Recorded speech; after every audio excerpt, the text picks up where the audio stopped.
Good morning. How are you all today? Good. That's it? You're not more excited to be here and compete? Okay. So I wanted to welcome you to our Boys Read Book Battle. And so you are now the third year. We're going to see which school is going to get to take home the trophy. It will be awarded at the end. So I wanted to start off by thanking you for all your hard work, because just like any athlete, when you get to a big game or event, you had to do a lot of training. You read a bunch of books, you had to practice, and you're set to go here. But you also had some help. So I wanted us to, first of all, give yourselves a hand for all your hard work for getting here. Then I wanted to mention a couple people who helped put this all together. So Mrs. Athanasoulis and Mrs. McCarty were behind the scenes with Pinellas County Schools, making sure everything was set up and you had your names and all that. So I wanted to thank them.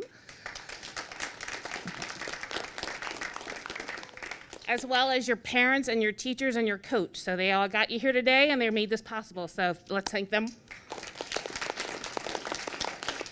I am very excited to see this, because anytime we can get boys engaged in reading and competing and showing that you read and can do well, it gets me very excited. So I'm going to turn this over now to Mr. Larson, who is the creator of Cranium Core and who's going to be your host and MC for today's competition. Good luck. Okay, so I went around the tables really quickly just to find out if you read all the books, because the more you read of these books, the better. I do this because partly it's fun, because for me, and I'll just say torturing kids is fun. So I write questions that make you think. So how many of you, just a show of hands, have played Cranium Core to date? Show of hands. Okay.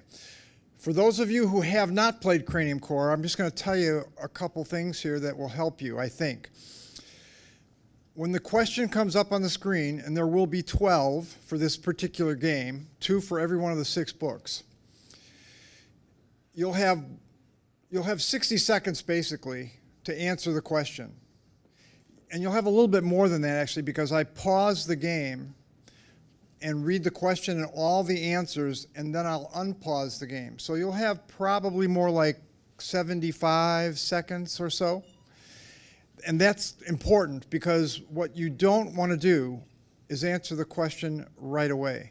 What you want to do is, because the questions are related to a particular section of the book, and in the question it'll say, in chapter so-and-so of this book, then you have a chance to breeze through, but don't hurry. And it's important, because if you get it right the first time, you get all the points the question's worth. However, because I'm a benevolent game show host, do you know what benevolent means? It means I'm a nice guy. And because I'm a nice guy, you'll actually get 3 chances to answer every question. However, if you get it right the second time, you get half the points. You'll even have a third try. Who can guess on the third try what you get? Tell me. 25, that's right. So if you get it right the third time, you get 1/4 of the points. If you miss it altogether, or the clock runs out after that 60-second time frame goes, and you'll see the clock up in the upper right-hand corner, you'll hear it ticking as well, then you don't get any points. So the key point here is look for the answer, because here's the second part of this point gathering process. In the second part, I will tell you which team ahead of time has the opportunity to do this. But when I designed it, I wanted people to be able to defend their answers. So on the first 2 questions of the 12, I will model for you what I expect. And it's very short. All you do is read the text that the author wrote to prove the correct answer that you chose, if that makes sense. Yeah. All right. Even if you didn't choose it, you could have gotten it wrong, but if you're the team that's defending the answer, you can still get points because you can defend the answer. Now, you can only get 10% of the 100 points for defending the answer. So the key is not defending the answer, the key is getting it right. Does that make sense? Yes. Okay, so if you're defending the answer though, it does make a difference, because in the end, it might be so close that it comes to that. Now I'm gonna jump to the end of the game now.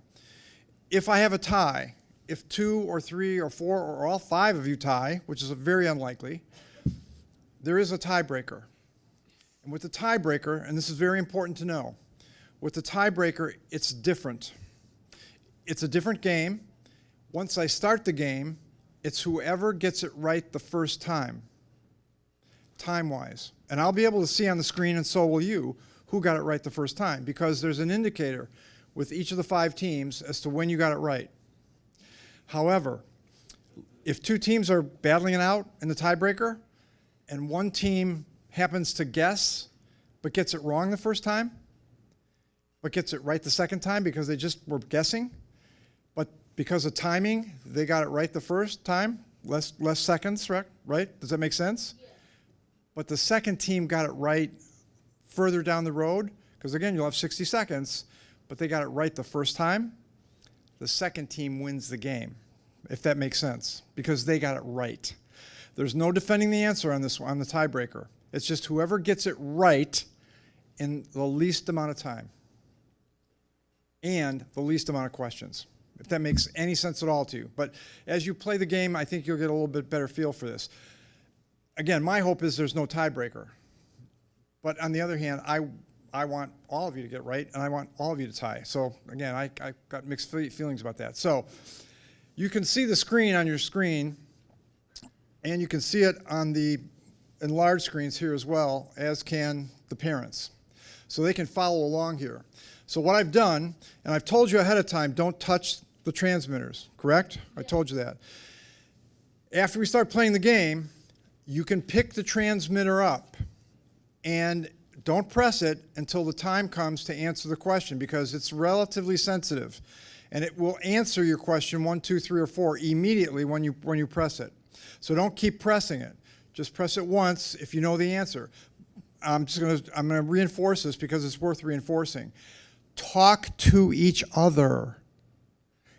If one person has control of the transmitter and they think they're the smartest one of the 3 of you, or 4 of you, or 5 of you, and they just start answering the question without talking to the others, you're not doing anyone a favor.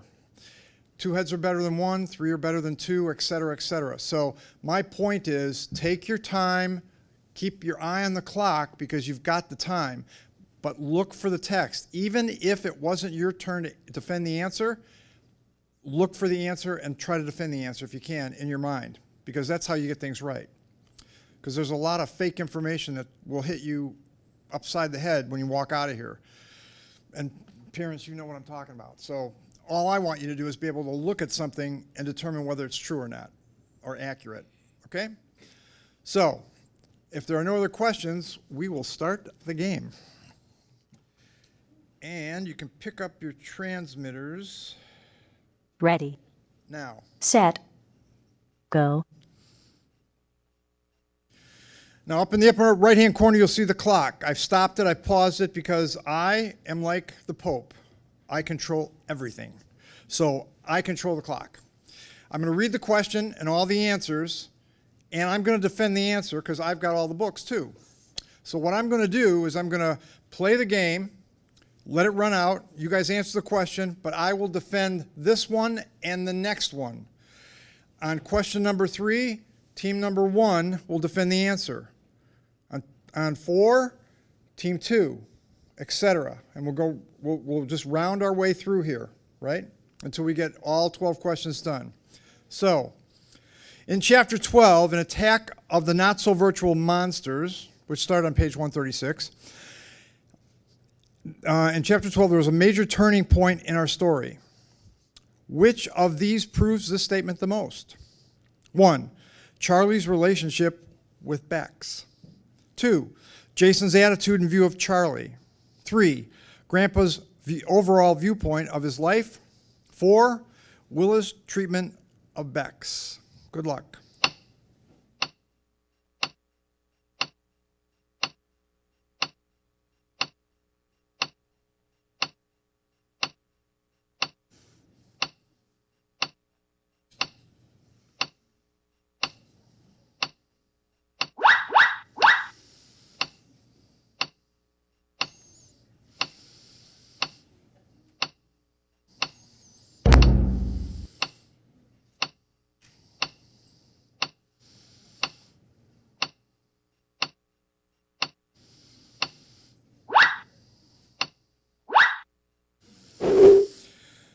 Great job.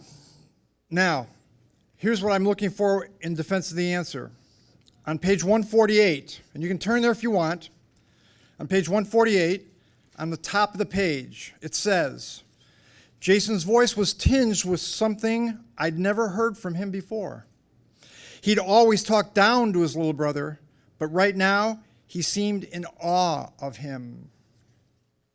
So that's the defense of the right answer, which is Jason's attitude and view of Charlie. And any of you who have brothers or sisters, you know what this is like. So, next question. And we have a four-way tie for first, but that will change.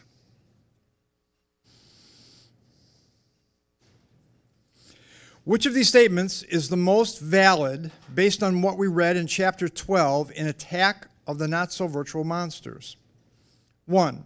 Willa completely altered her attitude toward Bex and Charlie. 2. Charlie hoped Jason would join their fight against Firewing. 3. Jason showed he had some courage. 4. Grandpa proved he knew about the monsters all along.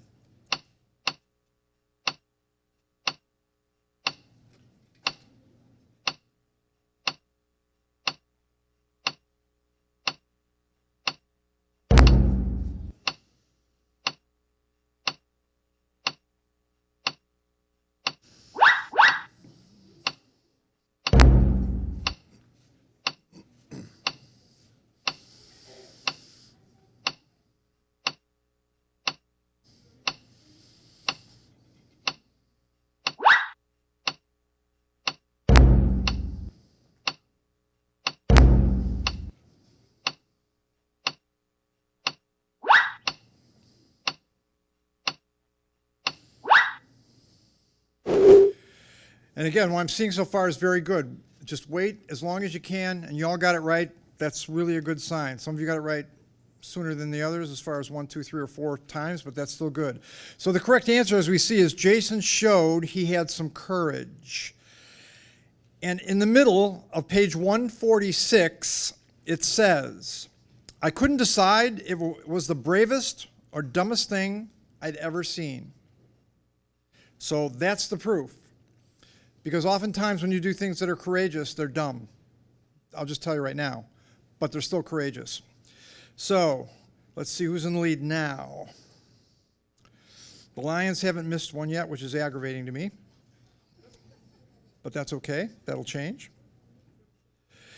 In triumph, and by the way, Team 1, this is yours to defend, just so you know. Just like I did. Turn to the page and tell where it is, top, middle, bottom, and then the text, and that's it. In Triumph of Black Brother, which starts on page 227, what does Dante mostly get from Alan as our story ends? 1, respect. 2, envy. 3, friendship. 4, ridicule.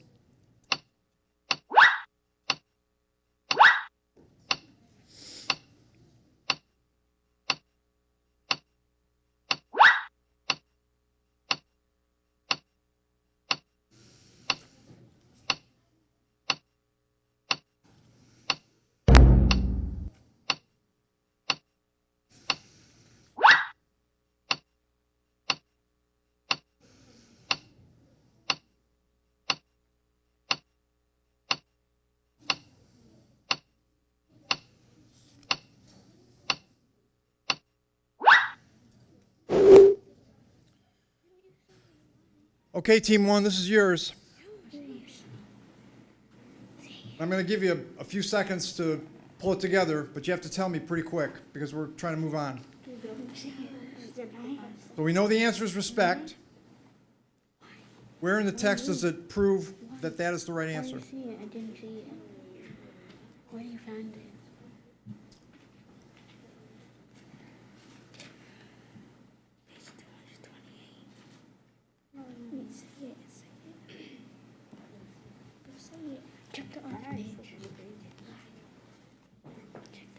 I'm going to have to ask you to say it now or just pass. It's only 10 points. It's not the end of the world.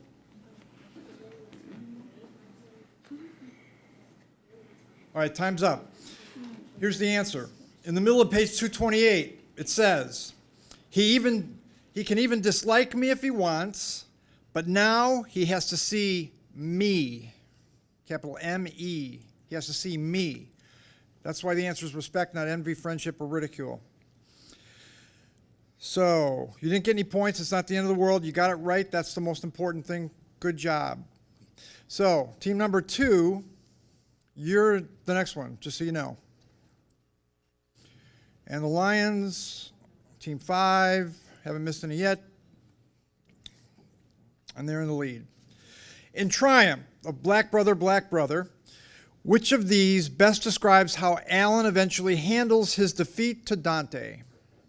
1, he rejects it. 2, he submits. 4, he hates it. 3, he hates it. 4, he is arrogant.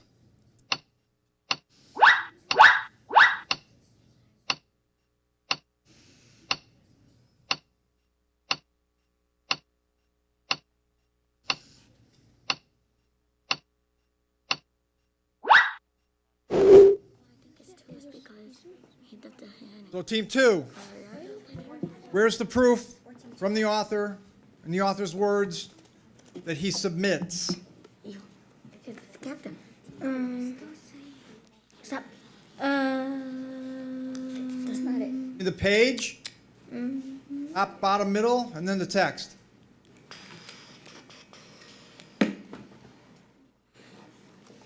Page 28. It's 228. Yeah, 228. Okay. Alan. Oh wait. In the middle, I guess. Okay. Alan's head lifts.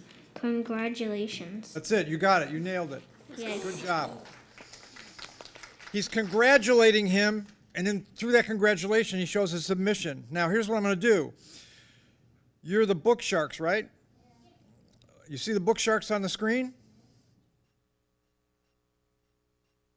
I just floated 25 points. Now, here's what I was going to tell you, and this is important. You're getting 25% of the value of the points, just so you know. It's still 25%. It's not like every question is worth that for you, but it's a good job. So let's see who's in the lead now. The Lions are still in the lead. We're closing the gap, though.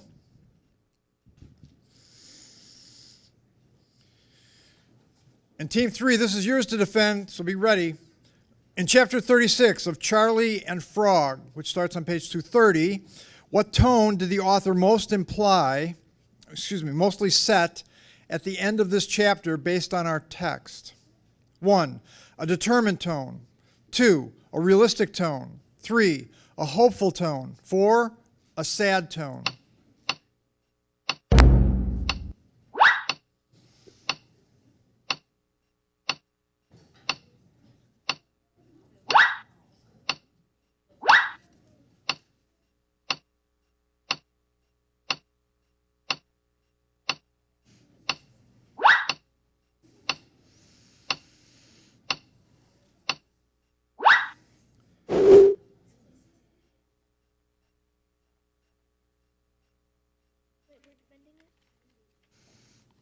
It says 2:30. Wait, I think the answer is he needed the power to ask for what he wanted. Team 3, I'm waiting. Okay. So I found this in 2:30, the beginning sentence. Hold on. I'm just gonna get there. You just have to be patient with me because I've got the book here and I've got to get to the right place you're at in the book so I can make the right determination here. Sorry. Okay, you're on 230. I'm on the Yeah. same page. It's a half a page. Where are you? Top, bottom, middle? I'm at the top. So I was skimming at the first page. It said 2:30, and it said the Founders Day dinner had been a smashing success. Now, I'm not going to give you that.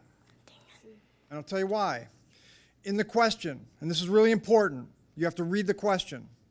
What tone did the author mostly set at the end of this chapter? Where are you? I'm at 2:30. You're at the beginning. Oh, dang it. You're not at the end. You follow me? It's important that you give me the information that I'm asking for in the question, so you didn't get it right because of that, if nothing else.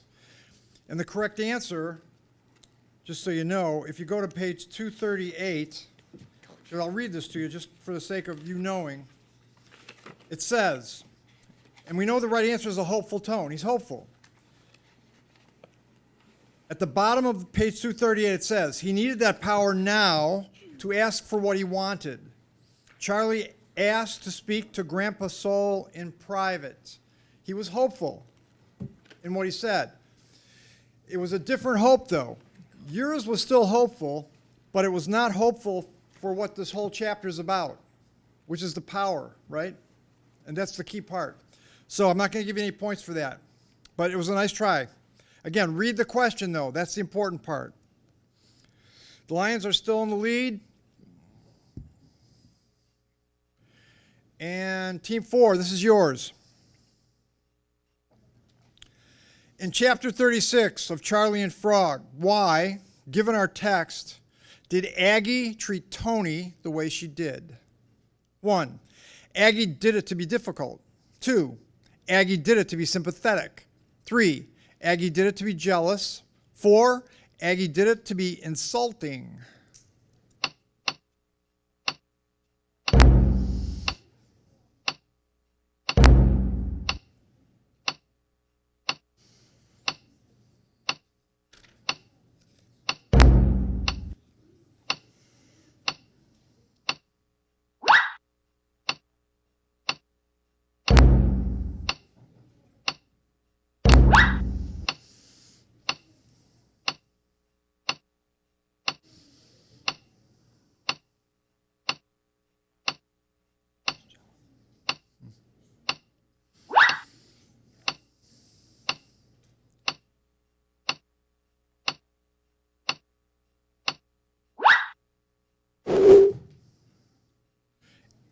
And Aggie did it to be difficult.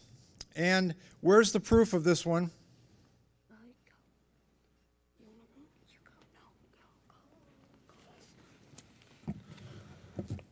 On page 231 in the middle, it said, it was Tony. Aggie nodded.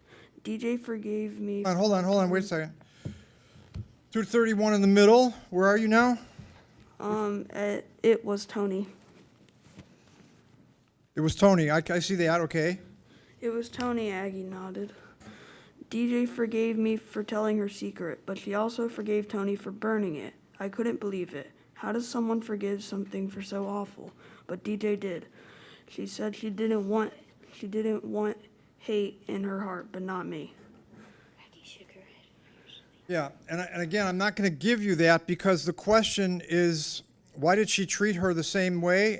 And basically at the top of page 232, if you look on the text, she actually says it. She tells you, I said it to be mean. I said it to hurt Tony. So she did it because, again, she was trying to be difficult, right? And that's why she said it. But you had to read that through the text of this chapter. Again, that's why you would have gotten it right. Next question. The Lions are still in the lead. Halfway home. This one's yours, Lions. Team 5, right? This one's yours. Why, at the start of chapter 19 from The Great Pet Heist, which starts on page 228, did Walt decide to go her own way? 1, she was way too independent. 2, she was a black cat. 3, she had enough of shelters in her life. 4, she wasn't a team player.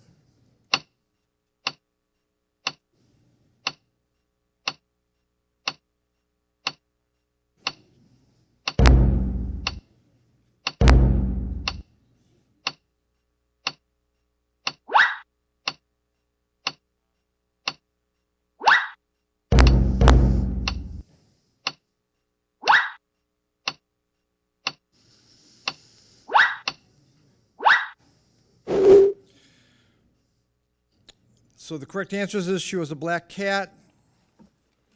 Team 5, where's the proof? Okay, I'll show you. And it said about that. Wait, no, wait. You got to tell me the page. The page is 229. Is 229 in the middle. Okay. It says that I'm a black cat, and black cats don't do well at shelters. Bingo. You got it. You nailed it. Good job.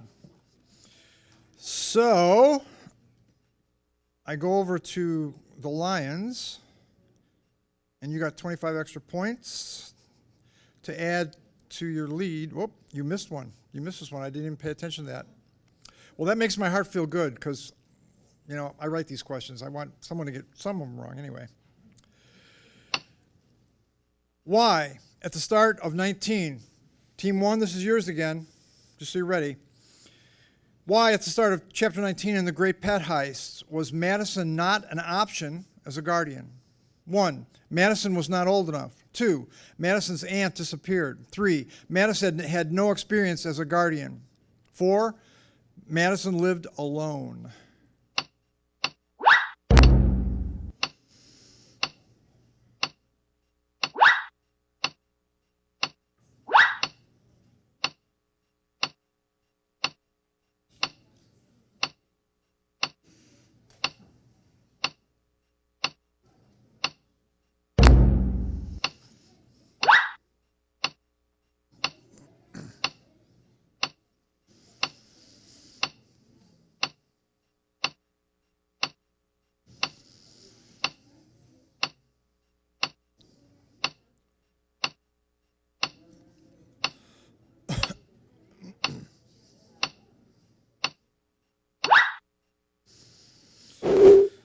Again, great job, Wintertails. Take your time. That's a good sign I see.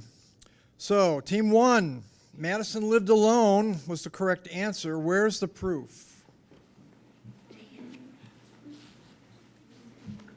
The page number, 230. bottom middle, and then the text. 230. You have to speak up so I can hear you. 230. 230, top, bottom, middle. Bottom. Okay. We don't have Madison, not anymore. Marco said she's living alone. Remember, no adults. You got it. You nailed it. Great job. Great job. So you're the Bel Air Tigers, right?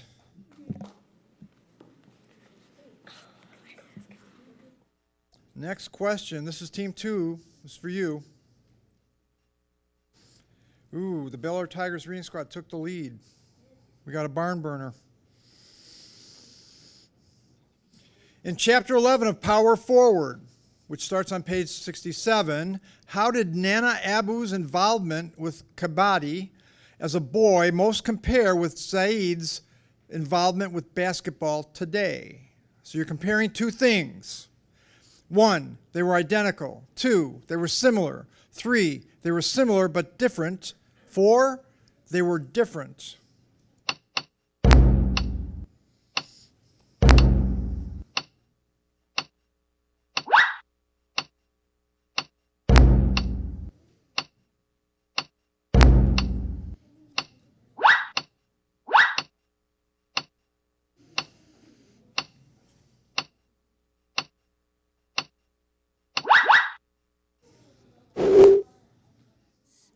Not a team like yours. We made our own team. Okay, Team 2. Similar but different. I need the text. After you give me the page, top, bottom, middle, and then the text. Page 71, and at the top. Okay? Were you on a team, I ask? Not a team like yours, he says. We made our own teams, but oh, it was so much fun. Great, you got it. You nailed it. Good job. So you're the book sharks, right? Yeah.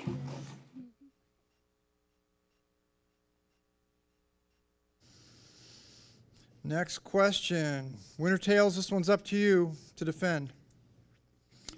And the Bel Air Tigers reading squad has taken a commanding lead with 3 questions to go. Given our text, why mostly did Zaid have so much fun playing the carom game in Chapter 11 of Power Forward? 1. Zaid smoked Zaire while playing it.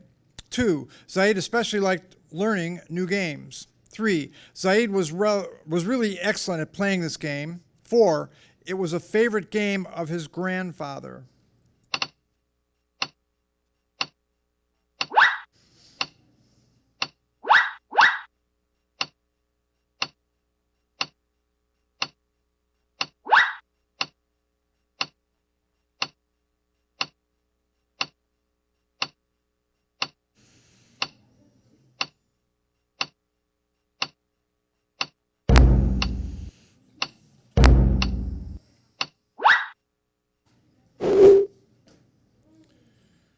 Zaid smoked Zara while playing it.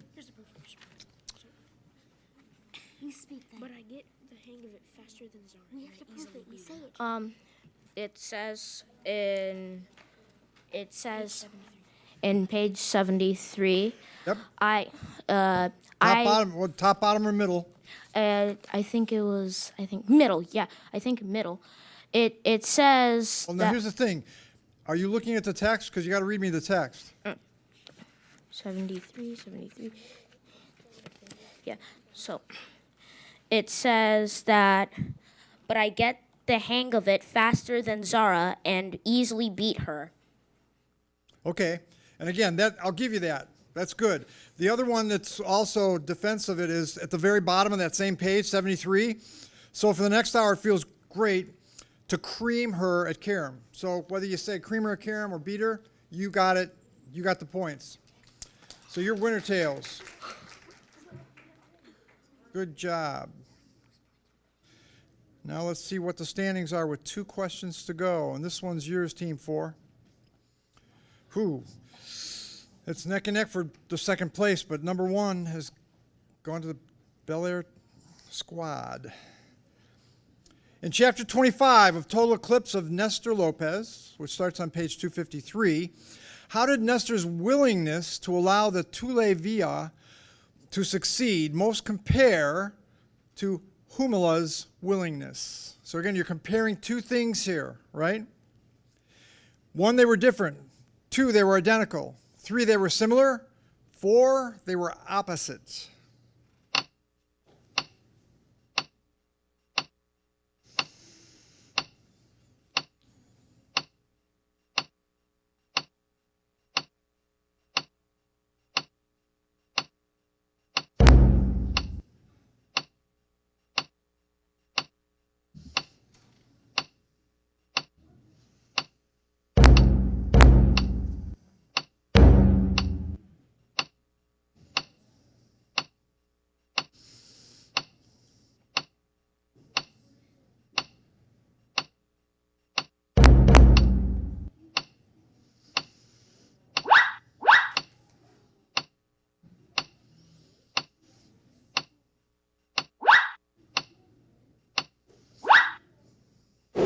Great job. Take your time, get it right. So, they were opposite.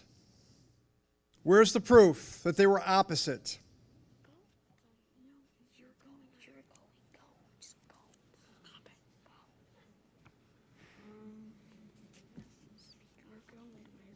Bobcats, this is yours.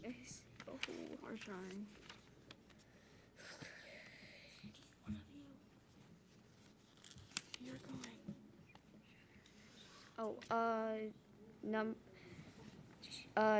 Page 250, page 257. Okay.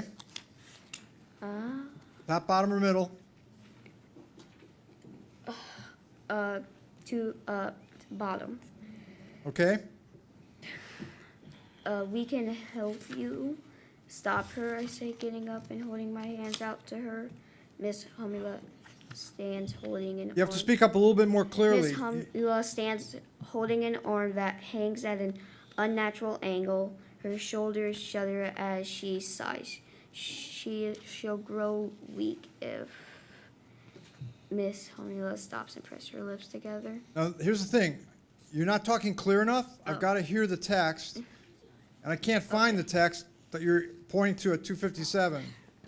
Just go. So you're at the bottom of 247 where it says Miss Carmen slides down the rock to pile up behind me, right there?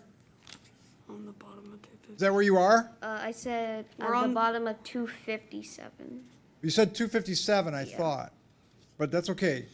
Let's go to 250. I'm sorry I wasn't with you, but, okay, bottom of 250, so where are you? I see the text. I hear him scamper farther into the cave. Miss Humula, stop, she pleads. We can help you stop her, I say, getting up and holding my hands out to her. Miss Humula stands and holding an arm that hangs at an unnatural angle. Her shoulders shudder as she sighs. I'm not seeing that at the bottom of 250, because you said bottom, right? Yeah. It's 257. Bottom of 257. Well, you said 250 just a second ago. It's 257. I thought I heard 250, sorry.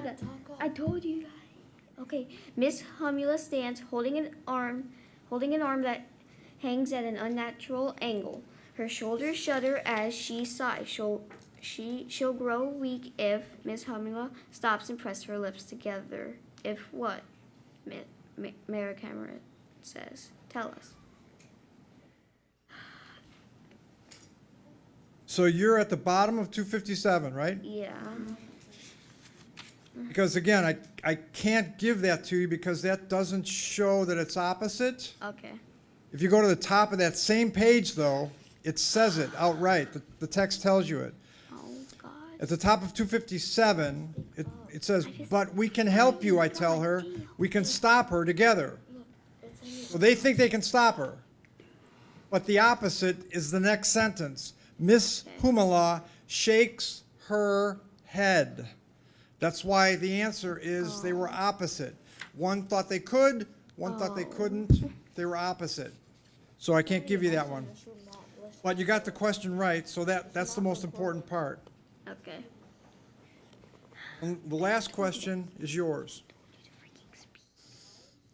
Yeah, the Lions. Team 5. In chapter 25 of the total eclipse of Nestor Lopez, what was Tule Villa mostly seeking when all was said and done? 1. Infinite power from biting everyone. 2.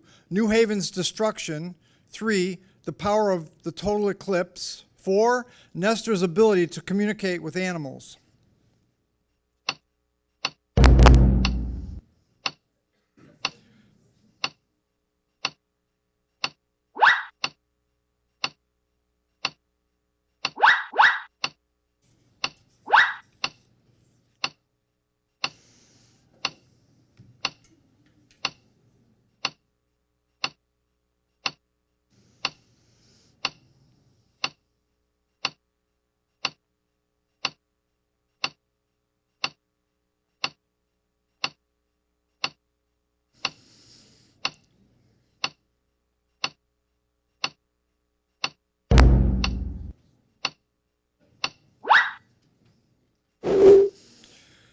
Okay, Lions.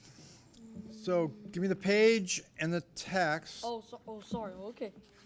That's all right. Nestor's ability. So what's it say? You got 25 points riding on this, so. I know what it is. I think so.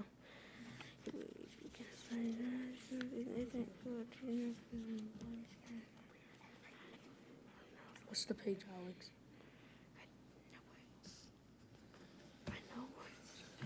You got it? Hey, he's almost gonna get it.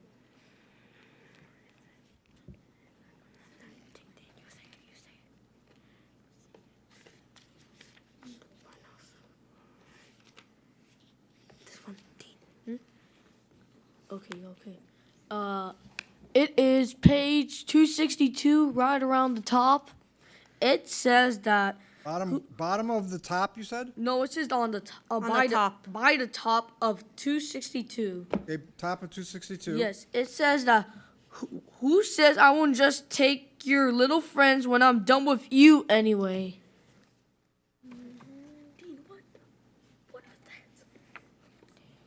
What are they talking about there? It says like it's talking about on how It's talking about on how.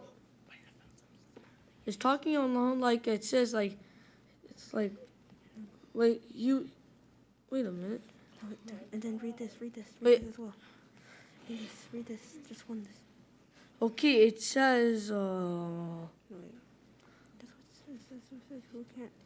I mean, what he means by that is that like he won't like it says that the Tula Vieja won't just like will not take his friends but will take him, but would go take him. The question is why, and again, I'm not going to give that to you Oh, because sorry. on the top of page 260, it tells you the answer to the question and Nestor's ability to communicate with animals. From the very beginning, we knew this. Oh. From the very beginning of the book. But that's the important part that Tule Via wants. It says, at top of the page 260, why would I want a bobcat's power when I can have yours? So she wants Nestor's ability to talk to the animals. Because she Yes. thinks that's going to get her more power, right? Yes. And that's what she's after. So let's see who won. Now, the key on this one, and again, I don't know the answer to this question. Bronwyn, you might be able to tell me, but it's the top two teams? Okay. Because if we have a tie, just so you know, for the second place, that's where we're going to have a playoff. But let's see where we stand. Hooray! All right, it's clear. Bel Air Tigers Reading Squad, you won. The team that came in second place with 925 points, as you can see from the bar chart, are Winter Tails. And those two teams go on to the final battle. So all of you did a great job, though. I just got a hand.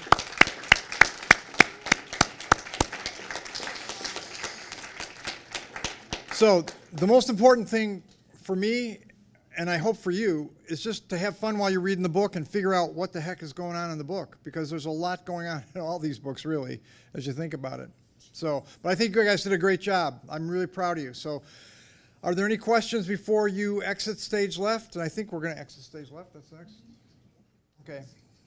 Yes, sir. I can't hear you. Is there, Use the mic if you can. Sorry.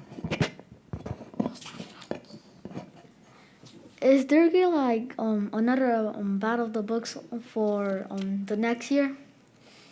Yes. Yeah. Yeah, that's a good sign. That's a really good sign. Yeah. The answer to the question is there's a Battle of the Books this year, actually, for another group of kids who are coming in like you to play the game at the elementary level, middle school, and the high school level, all three levels. And then next year, there'll be another game like this, I believe, for all of the schools who enter, right? Yes, sir. When we go into middle school next year, will we be able to reapply for the boys' battle again? Well, as far as I know, as far as this battle goes, it's only for elementary, but for middle school, there is a battle of the books. So there is a battle at that level. Okay. And I hope you join that team. I hope you all join those teams when you go to middle school. It's important. So I'll hand it over to you all.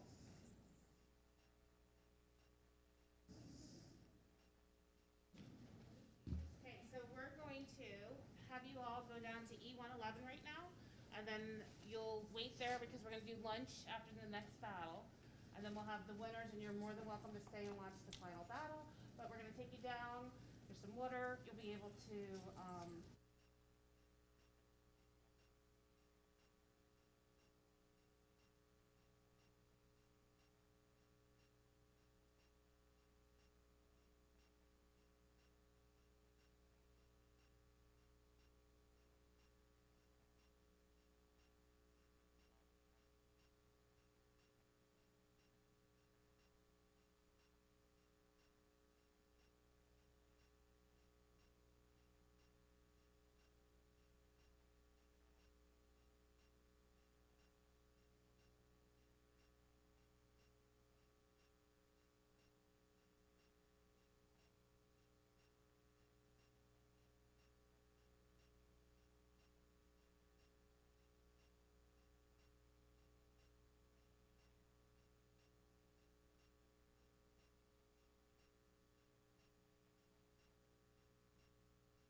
Okay, just for what it's worth, don't touch the transmitters that are on the table, because we don't want the place to blow up, right?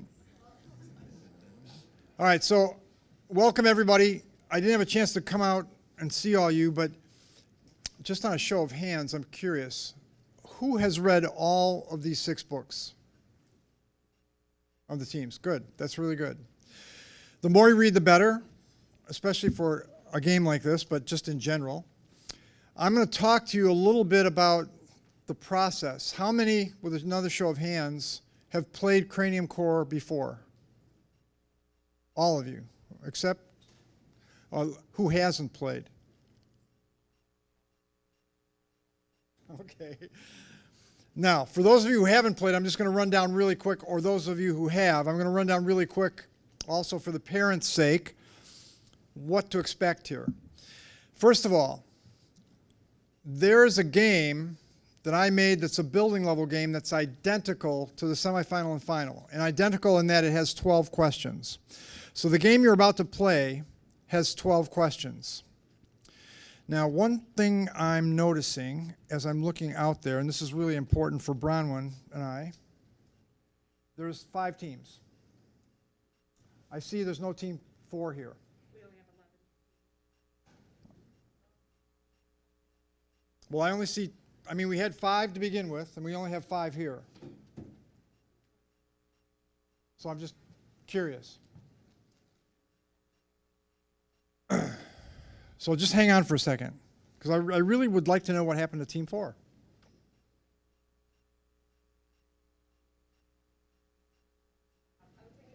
Just keep going? I just have to change one thing, which is Team 4. Okay, good. That's good.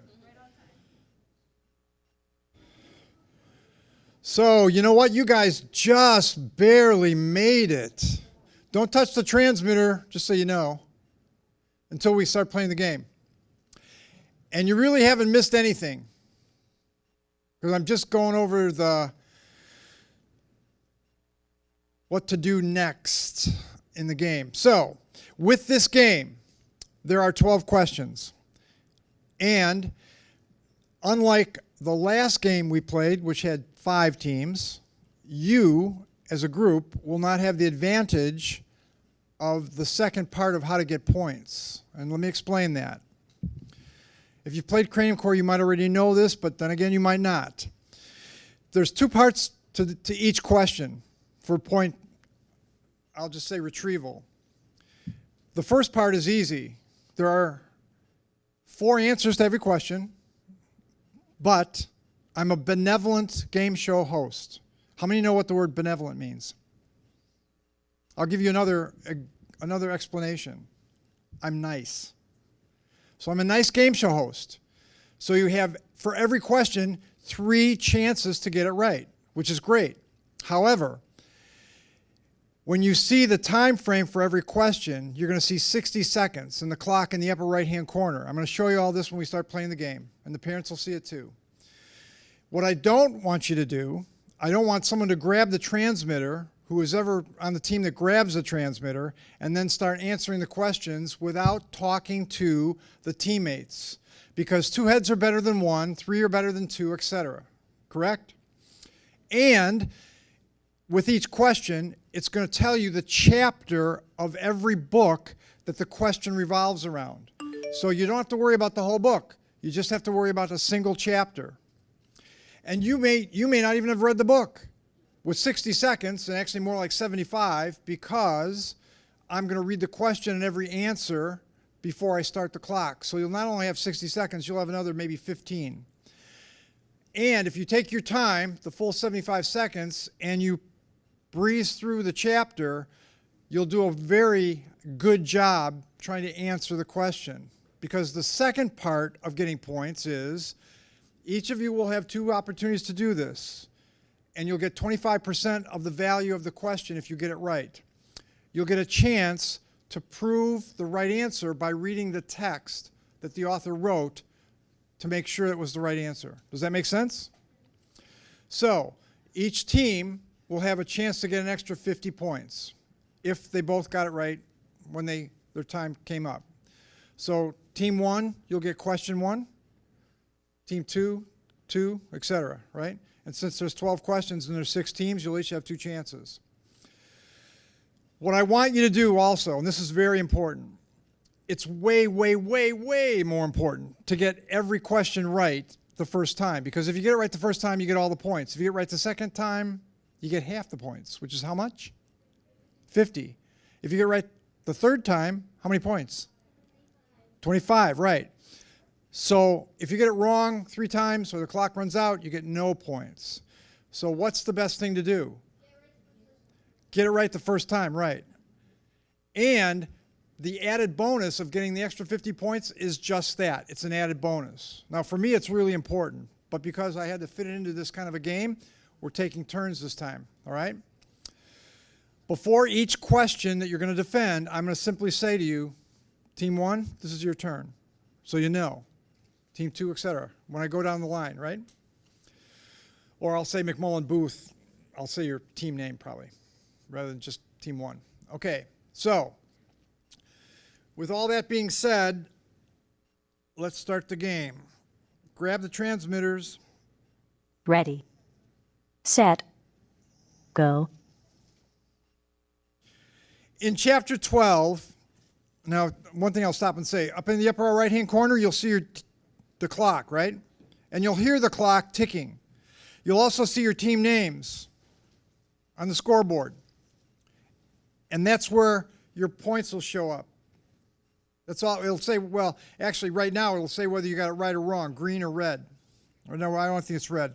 Green or I think it's yellow. But before we start, I'm just going to read the question and all the answers, and then I'll start the clock. In chapter 12, an attack of the not-so-virtual monsters, which starts on page 136. Chapter 12 had a major turning point in our story. Which of these proves this statement the most? 1, Charlie's relationship with Bex. 2, Jason's attitude and view of Charlie. 3, Grandpa's overall viewpoint of his life. 4, Willa's treatment of Bex. Good luck.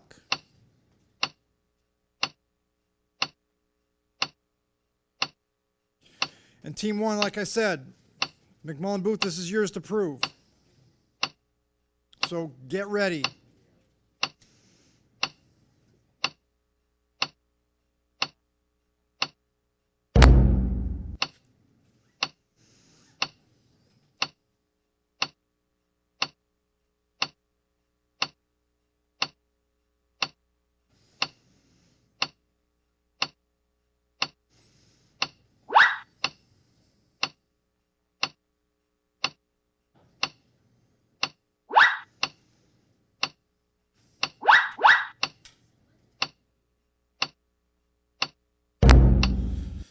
Ten seconds.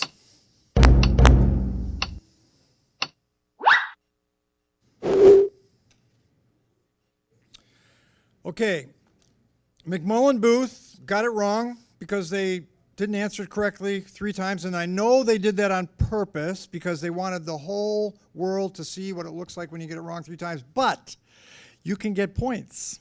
You can still get points if we know the answer is Jason's attitude and view of Charlie. So we know that was the right answer. So all you have to do is tell me, the moderator, the page number, top, bottom, or middle, so I know where to look for the text. I've got the book right here, just like you do. And then read the text that proves that Jason's attitude and view of Charlie proved the answer was correct. That was a major turning point in this case. And I'm only going to give you a few seconds to do this.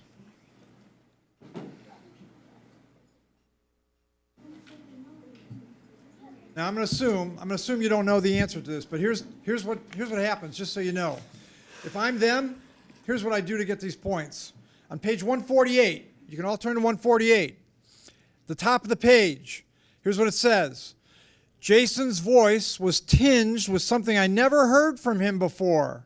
He always talked down to his little brother, but right now he seemed in awe of him. Throughout this book, how many of you have brothers and sisters? So you know what I'm talking about. They're a pain. But basically, in this case, his older brother talked down to him, but in this case, it wasn't that way at all, and his voice was tinged with something I'd never heard before. That's why we know that Jason's attitude in view of Charlie changed and was a turning point in the story. So, had you gotten the points, I would have given them to you. No questions asked, but it's not a big deal. It's just important that you know what's going on in the story, and that's how it goes. And the next team is Sutherland. You're team 2, right? This one's yours to prove, just like I did. Page number, top, bottom, middle, and then the text. And right now we have a 4-way tie for first.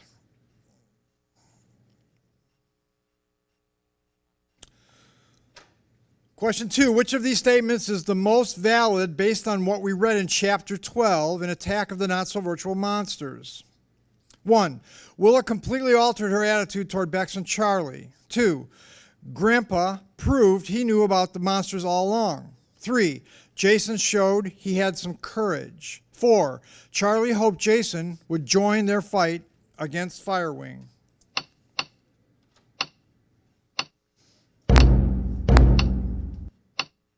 Take your time.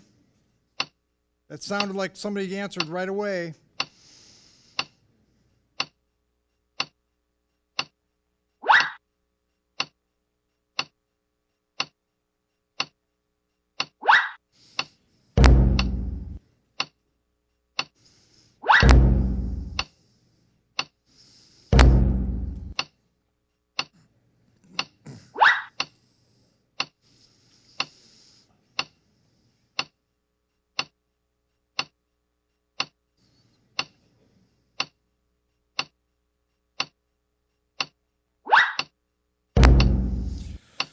Ten seconds.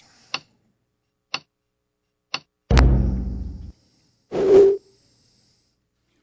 right, the correct answer is Jason showed he had some courage. Sutherland, reading squad, it's up to you. Give me the page, top, bottom, middle, and then the text. It's page 142. Hold on. I've got to get there. Just bear with me a second. 142, top, bottom, middle. Top at the end, like around the top and middle. All right, go ahead. So where are you?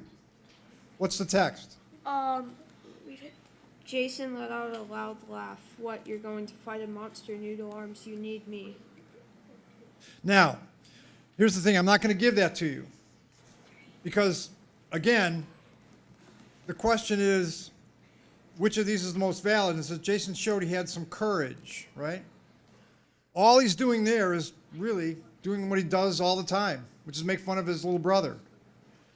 However, if you go to 146, it says in the middle, I couldn't decide if it was the bravest or dumbest thing I've ever seen. So, you're going to find this out if you don't already know it.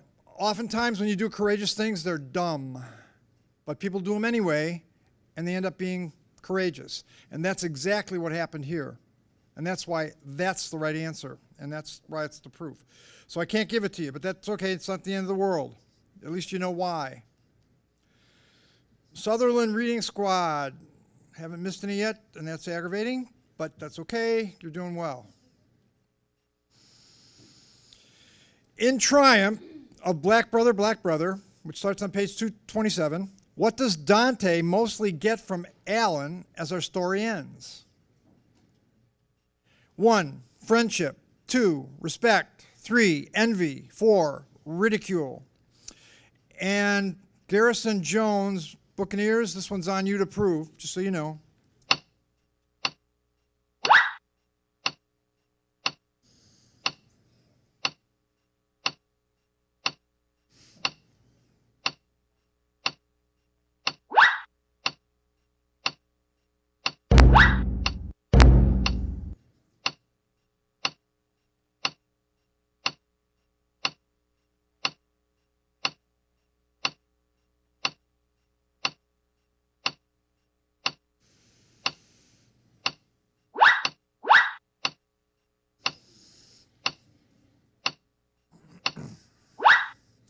Great job. You all got that right and you took time. That's really a good sign.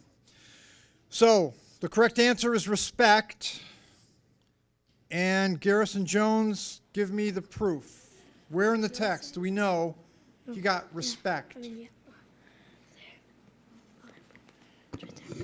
Hear Dad whistling from the stands, Trey shouting, wait. Wait. You have to give me the page. Oh, yeah.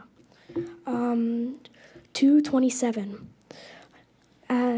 Near the top, hear Dad whistling from the stands, Trey shouting, way to go, and Zion and Zara are jumping up and down. This is about Dante, so I can't give you that because what you just said was not about Dante. And if you look for the proof on page 228, right in the middle, it says, he can even dislike me if he wants, but now he has to see me, capital M, capital E. That's why it's respect. So you got the question right. That's a good thing. But again, I can't give you the points because you didn't get that. So it's neck and neck between the Mustangs and the squad. Got a lot of game left. Super Readers, this one's yours to prove. In Triumph of Black Brother, which of these best describes how Alan eventually handles his defeat to Dante? 1, he hates it. 2, he rejects it. 3, he submits. 4, he is arrogant.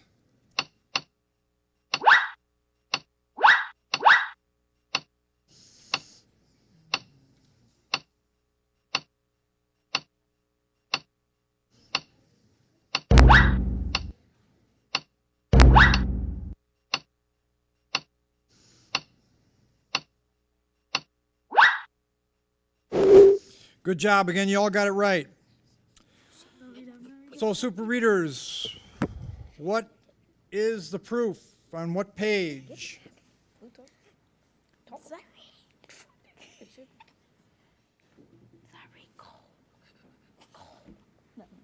We're all waiting. Go! You got it right, so you must know, right? Yes, go, Zachary! I know it's only 25 points, but if you can get it, try to get it if you can. If not, I'm just going to move on.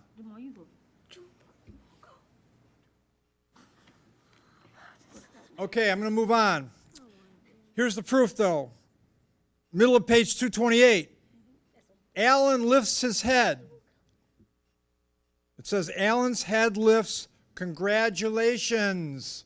He's submitting to him. He's saying, okay, you won. Congratulations. That's why it's the right answer.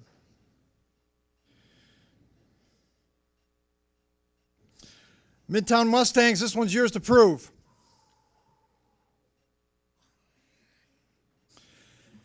In chapter 36 of Charlie and Frog, which starts on page 230, what tone did the author mostly set at the end of this chapter based on our text? 1, a hopeful tone. 2, a realistic tone. 3, a determined tone. 4, a sad tone.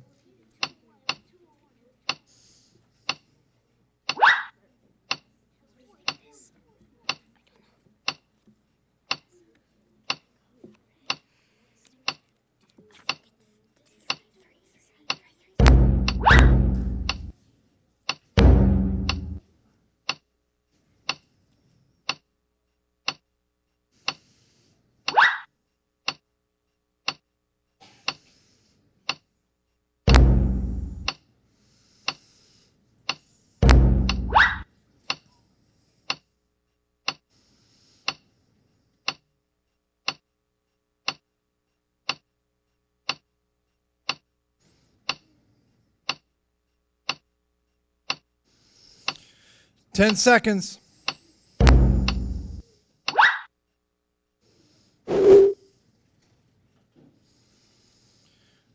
Okay, Mustangs, give it to me if you got it. On near the bottom of page 238, it says. Wait a minute, 238? 238. Okay, yes. gotcha. I'm with you. It says he needed that power to now to ask for what he wanted. Charlie asked to speak Grandpa's soul to Grandpa's soul in private. Bingo, you got it. Good job. So now if you look, I'm going to hit the plus sign next to Midtown Mustangs. And you just got 25 points floated into your score. So next question is team number 6, the Woodlawn Dolphins. This one's yours to defend, just so you know. So get ready. Sutherland is just a little bit ahead of Woodland at this point, approaching the halfway mark. In chapter 36 of Charlie and Frog, why, given our text, did Aggie treat Tony the way she did? 1, Aggie did it to be insulting. 2, Aggie did it to be jealous. 3, Aggie did it to be sympathetic. 4, Aggie did it to be difficult.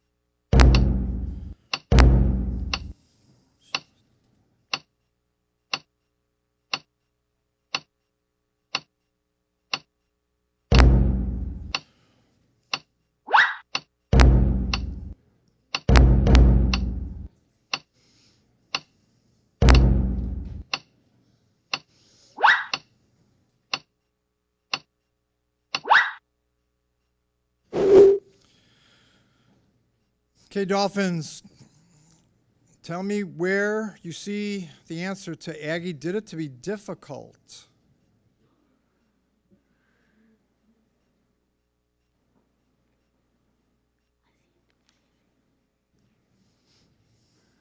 On page 231, in like the middle kind of. But Aggie was bursting to tell the stories. I told a secret, Aggie said. Again, this time I had to make it right before it was too late. No, I can't give it to you because the answer is she's doing this to be difficult, not to be helpful, because what you just described, she's trying to be helpful. On the top of page 232, which is right near where you were, she says, I said it to be mean. I said it to hurt Tony. And her MO throughout this whole book is obstinacy. She's trying to be difficult. That's pretty much what she's like. And that's why that's the right answer. So I can't give you the points, but you got the points for the right answer. So good job for that. And it's a horse race between Sutherland and Woodlawn Dolphins at this point. This one's back to you, McMullen Booth, to prove. Why, at the start of chapter 19, from the Great Pet Heist, which starts on page 228, did Walt decide to go her own way? 1, she was way too independent. 2, she was a black cat. 3, she wasn't a team player. 4, she had enough of shelters in her life.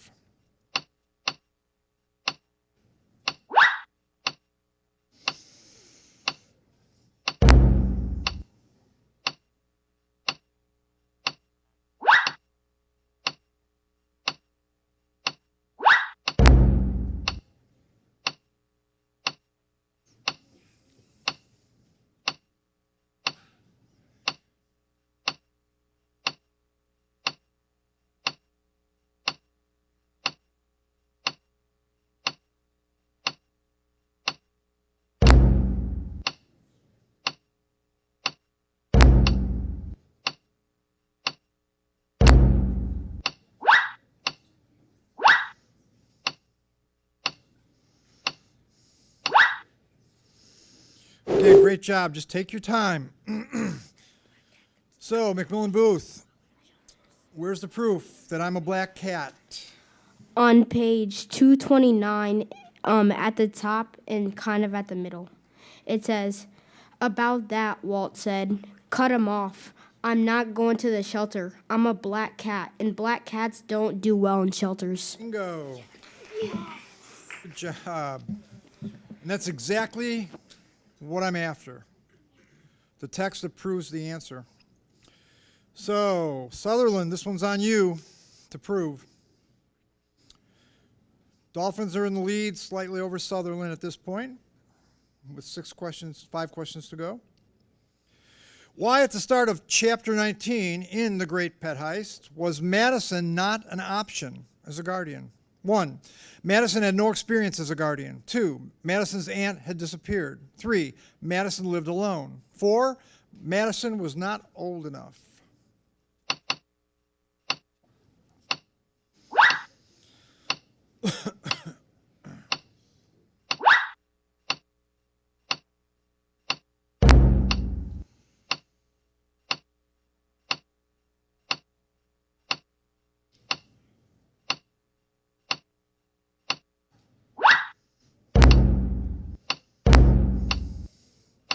Take your time.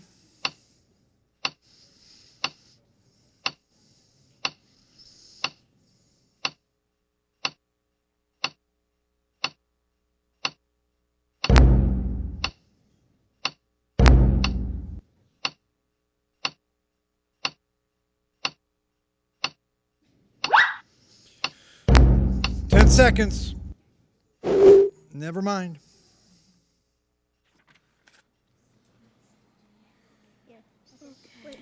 So, this is Sutherland, right? Okay. So on page 230 at the bottom, 2:30, hold on, just let me get to it. Okay, I got it. it says we don't have Madison, not anymore. She's living alone. Remember, no adults. Bingo. You got it. Needed that. We needed that. Part of the criteria, and that's why it said that. Good job. We got it. So I go over to Sutherland Reading Squad. I'm gonna guess power forward. Got 25 points. Good job. Nice. I think that. The ninth question is going to be Garrison Jones Buccaneers to prove. And we still have a close game. Woodlawn is ahead of Sutherland.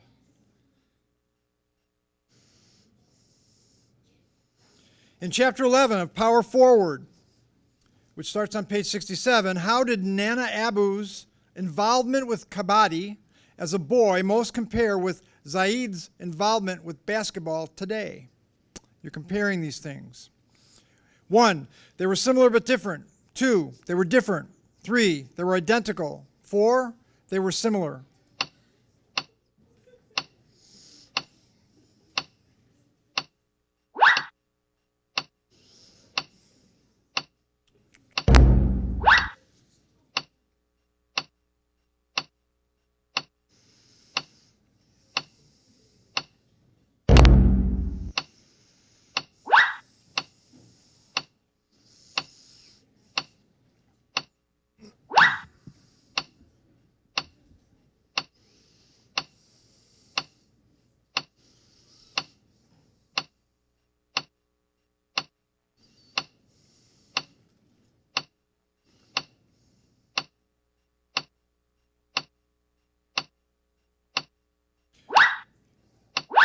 Good job. Way to take your time. I like to see that. Garrison Jones, they were similar but different. Where's the proof of this? On page 71, it says, on the bottom of page 71, it says, were you on a team, I asked. Not a team like yours. We made our own teams. But, oh, it was so much fun. Excellent. Great job. That's perfect. So I'm going to give you some points here. And that's just what we're after, the text. Next question, and this one is super readers to prove. We've got a tight game. 3-way tightness there. Given our text, why mostly did Zaid have so much fun playing the carom game in Chapter 11 of Power Forward? 1, Zaid was really excellent at playing this game. 2, Zaid smoked Zara while playing it. 3, Zaid especially liked learning new games. 4, it was a favorite game of his grandfather.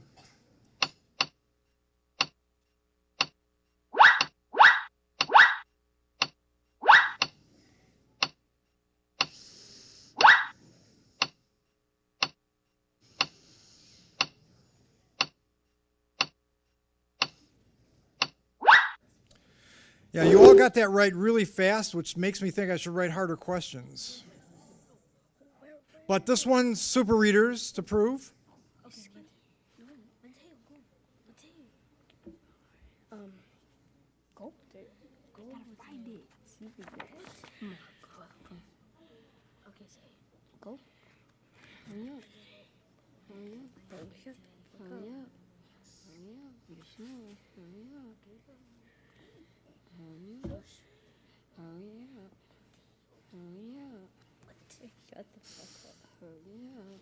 We're waiting. We're waiting for you, Mateo. We're all waiting. Shut up. We're waiting for you. Hurt you. We're waiting for you, Mateo. So have you got it? Nope. Okay. Oh my God, bro. I'll just give this, I'll tell you what this is. On the bottom of 73, it says, so for the next hour, because the right answer is I ate smoke, Zara were playing it. And it says on the bottom of page 73, so for the next hour, it feels great to cream her at carom, my new second favorite game, and to make sure to rub it in just a little. Okay, a lot. So that's why that one was the right answer. And the next one is Midtown Mustangs to prove, going to the last book. Still a relatively close game. In chapter 25 of the Total Eclipse of Nestor Lopez, which starts on page 253, how did Nestor's willingness to allow the Thule Via to succeed most compare to Hamala's willingness? Again, you're comparing two things here. 1, they were identical. 2, they were opposite. 3, they were different. 4, they were similar.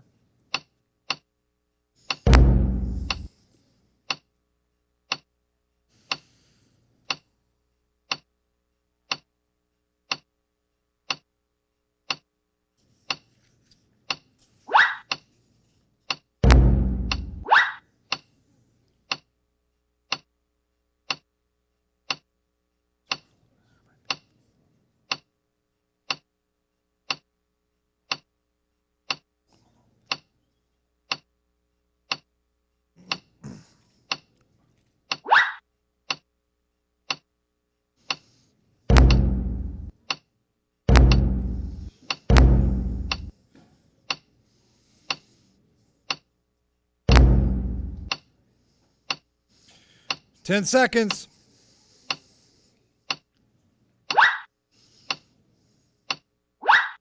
Good job. Way to take your time. Okay, Midtown Mustangs. We know the answer was they were opposite. How do we know that? Near the middle, the top of page 258, it says, if she gains power from biting an animal, the opposite holds true as well. Hold on. Okay. I see it. So you're quoting her. If she gains power from biting an animal, the opposite holds true as well. And you know what? I'm going to give you that because it is the opposite, and they do prove that. There's another point here, just to let you know, that there's two things here that she's doing that were opposite. That was one, but the other one was, and again, at the top of page 257, it says, but we can help you, I tell her. We can stop her together. Miss Hamala shakes her head.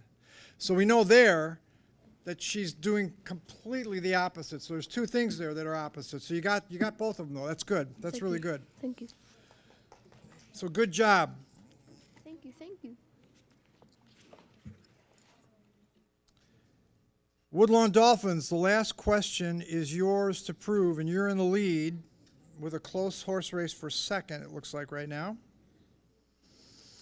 In chapter 25 of the Total Eclipse of Nestor Lopez, what was Thule Via mostly seeking when all was said and done? 1, the power of the total eclipse. 2, Nestor's ability to communicate with animals. 3, New Haven's destruction. 4, infinite power from biting everyone.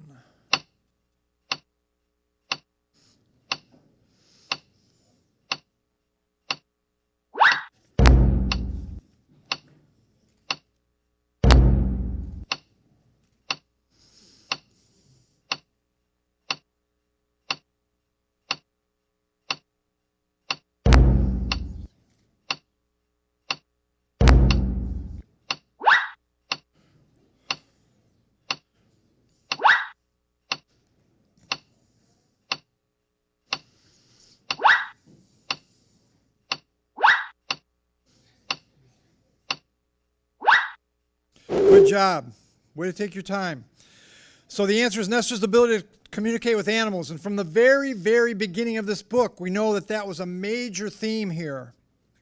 And we also know, as we read through this, in this chapter especially, the Tulevia wanted that for her because it would make all the other things easy.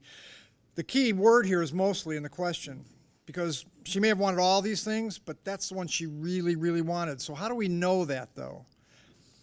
So, Dolphins, tell me, how do we know that? In the middle of page 260, it says, imagine what I could do. Imagine what I could, if I could do what you could do. Talk to them all, understand them. They'd be powerless against me. And again, I'm going to give you that because that's the second one. There's two on this page that prove it. At the very top of the page, so you got the points, you got the extra points. It says, at the top of page 260, it says, why would I want a bobcat's power, ...